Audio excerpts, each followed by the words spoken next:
વાત વડોદરાની કરીએ ફરી એકવાર તો વડોદરાના ડભોઈમાં ઢાઢર નદી ગાંડીતૂર બની છે। પ્રયાગપુરા અને કરાલીપુરા માર્ગ પર પાણી ફરી વળ્યા છે, ત્યારે પાણી ફરી વળવાના કારણે થઈને 7 થી 8 ગામનો સંપર્ક કપાયો છે।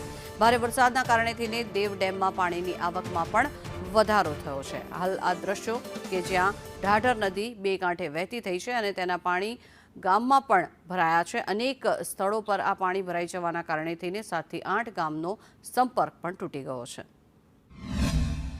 ઉપરવાસમાં ભારે વરસાદને પગલે ડભોઈ તાલુકાના કેટલાક ગામો એલર્ટ આપવામાં આવ્યા હતા, જેમાંથી પ્રયાગપુરા હાલ આપણે ઊભા છે, જે આ ઢાઢર નદીના દ્રશ્યો છે।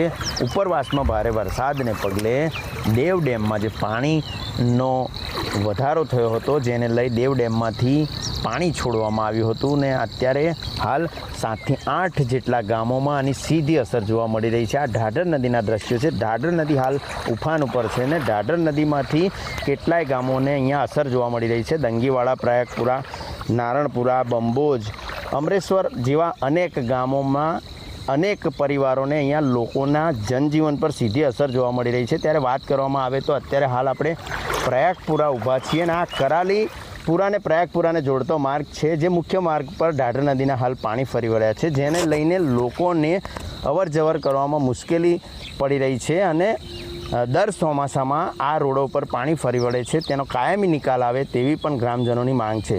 કેતન કુમાર, સંદેશ ન્યૂઝ, ડભોઈ।